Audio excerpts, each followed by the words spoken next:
Hey up guys, so continuing my coverage of the 2019 Oscars, today's category that I'm going to be discussing and predicting is Best Director. This is going to be a nice, quick and easy video because there isn't really too much to say in this category. It's blatantly obvious who is going to win. Call it a lock, call it a gimme, but I think you all already know what name is in that envelope. It's actually nice to have a video where I don't have to spend a lot of time debating and arguing who is going to win this because it's so clear. But for those of you that are new to my channel, this is how this video is going to go. I'm gonna list those nominees, then the snubs, and then I'm gonna tell you who I want to win and why, and then I'm gonna tell you who I think will win and why. Bish bash bosh will be done in a flash. So let's get to it. The nominees for the 2019 Best Director Oscar are Alfonso Cuarón for Roma, Yorgos Lanthimos for The Favourite, Spike Lee for BlacKkKlansman, Adam McKay for Vice, and Pawel Pawlikowski for Cold War. Time to talk about the snubs! So who is missing from this category besides every female director in Hollywood? There was no love for Deborah Garnick for Leave No Trace, and there was also no love for Marielle Heller for Can You Ever Forgive Me? Oops. This category continues to be gender biased towards men. There have only ever been 5 female nominations for this category, okay? But it has been a very, very good year for directing, and there are some notable absences from male directors just as much as there are females. Like, there's no nomination for Damien Chazelle for First Man. Holy crap, when I saw that film at Venice, it blew me away. That was not a pun, but I was like, yep, Damien Chazelle, definitely gonna get a nomination for Best Directing here, and I thought he was gonna be the early frontrunner. No, didn't happen. That was really surprising, and in some ways, I actually think that First Man is better than La La Land, which he actually won Best Director for 2 years ago.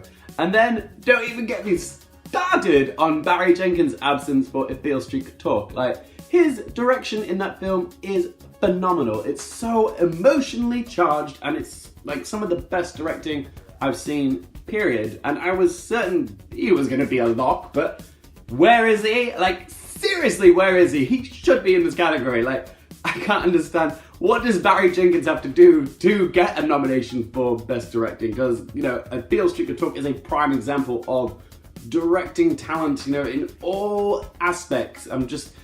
It baffles me. But my theory is that the reason that Barry Jenkins and Damien Chazelle aren't in this category is because they were the it boys of 2016 at the Oscars, because obviously Chazelle took home Best Director and Jenkins took home Best Picture. So I'm guessing the Academy were thinking, oh no, they've had their moment in the spotlight, let's give some acknowledgement to other directors this time around. So yeah, they probably just got pushed down the list slightly because they were recently recipients of certain prizes, so they didn't feel the need to nominate them here, which is ridiculous because their work is just, it's some of the best we've had all year, and I was just very emotionally gutted that they decided not to give them any acknowledgement for directing here, especially given that both their work is vastly superior than Adam McKay's Vice, who did get a nomination this year.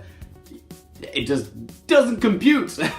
I really don't think Adam McKay's direction is anything special. I don't think it deserves a slot here. And there's one more person who didn't get a nomination for directing, which a lot of people were surprised by, because I think for many people this person was sort of a guaranteed lock to get in here, and that was Bradley Cooper for A Star Is Born. Bradley Cooper has been the golden boy of Hollywood this past year, what with the runaway success of A Star Is Born. And his success is backed up just by the fact that he's been nominated for Best Adapted Screenplay, Best Actor, and Best Picture. And everybody was expecting him to get a nomination for directing, but I'll be the one to say it, I was not a fan of A Star Is Born, and I certainly didn't think that Bradley Cooper was deserving of a nomination for Best Director. I'm sorry guys, I know people seem to love this film, and I love Bradley Cooper as an actor, but to give Bradley Cooper a nomination for directing in A Star Is Born is so arrogant. I mean, it's his first time ever helming a feature film, and there's nothing immediate or striking or that impressive about his direction. It's fine, but it's nothing superb. Do you know how many films it took Christopher Nolan before he finally got Academy recognition?